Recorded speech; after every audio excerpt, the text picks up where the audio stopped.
Thank you as well. We'll start a round of questions. Let me start with questions on behalf of the committee as a whole. And these really go to the nature of what we expect on responsiveness by officials in the executive branch, and that we expect and will be seeking from you. A simple yes or no would be responsive to the question. Do you agree to appear before this committee and make officials from your office available to the committee and designated staff when invited? Yes. Yes. Yes. Do you commit to keeping the committee fully and currently informed about the activities under your portfolio? Yes. Yes. Yes. Do you commit to engaging in meaningful consultation while policies are being developed, not just providing notification after the fact? Yes. Yes. Yes. And lastly, do you commit to promptly responding to requests for briefings and information requested by the committee and its designated staff? Yes. Yes. Yes. Okay. The record will know that all of the nominees responded yes to all of the questions posed. So the chair will recognize himself to start off with. Over the weekend, Charge d'Affaires Christina Kiev took a small team to our embassy in Kyiv.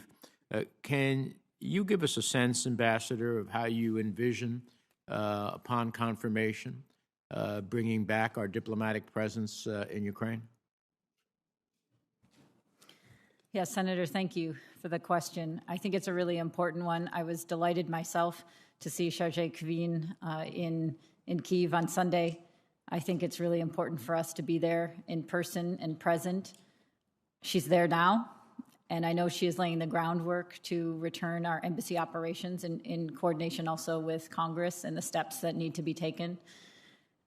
We'll have to look at the security situation, but I have great confidence in our security experts, including those on the ground, to give us advice that allows us to continue to advance our strategic interests, which means being present, to work with the Ukrainians, work with other embassies, and also coordinate back with Washington from Kyiv. I don't know exactly how fast we will be able to do this process, but I know we are trying to do it as fast as possible. And it is certainly my hope and plan, if confirmed, to be able to start my mission in Kyiv. Yeah. And would it be fair to say that however physical form it might take, that your goal is to have robust engagement with the Ukrainian government? Yes, absolutely. Now, along with the overwhelming majority of my colleagues who are working hard to support the administration's latest request for more assistance to Ukraine, it's absolutely critical that we work with our partners to provide Ukraine the military assistance it needs to defend against brazen Russian aggression, while also ensuring delivery of critical humanitarian relief for Ukrainians, their neighbors, who have welcomed refugees with open arms, and address the global implications for food security and energy security. So let me ask you, will you commit to the committee that upon your confirmation you will work with the Ukrainian government to ultimately ensure that we have the information and accelerate the delivery of lethal assistance for Ukraine? Yes, absolutely. And can you also work with us? We are very much expeditiously doing everything we can to promote this assistance to Ukraine, but we are talking about billions of dollars. So how they are going, making sure they are truly needed where they are going, how they're being used.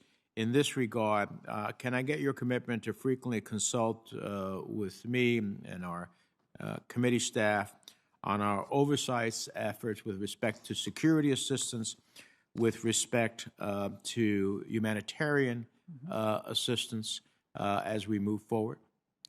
Yes, Senator, absolutely. And then I know that we are in the midst of a war, but I also think thinking about the future, hopefully the not-too-distant future, about reconstruction in Ukraine helps light the way so that there is a light at the end of a very long, harrowing period of time. Do you see part of your role as thinking about working with the Ukrainians about what reconstruction and rebuilding looks like? Yes, absolutely. Okay.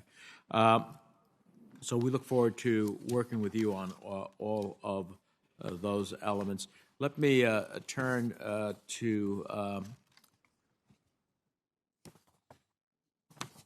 Ambassador Richard, Senator Risch alluded to it. We heard from the King of Jordan today in a meeting we had with him about these ISIS fighter camps in Syria, 75,000 strong. Sounds like it's a great breeding ground for the next generation of ISIS fighters. What's your thinking about how we deal with that challenge? Yes, sir, I agree. It's a serious, serious problem, and it's fundamentally unsustainable. And we saw this with the attack in Hasaka just a couple of months ago.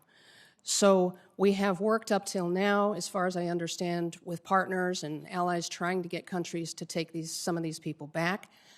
I think it's clearly not enough, and we need to redouble our efforts and really insist, because keeping him here in this limbo is a total incubator for more terrorism. Also on the issue of the humanitarian camps where families are, the conditions are horrific and also potentially a breeding ground for more terrorism. Let me ask you, the 21st century challenges of where the battles are, including in the context of terrorism, are in one dimension, cybersecurity. What do you see as the current and prospective role of the Bureau with respect to addressing international cybersecurity terrorism? I think you're absolutely right that one of the big challenges for us, especially on terrorism in the future, is this information domain.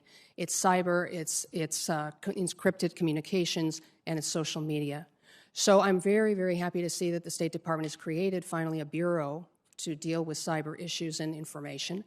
And I hope that CT, if I were to be confirmed, would be part of a very robust interagency coordination on these issues, because every agency in the government really is focusing on this now. All right. Senator Risch.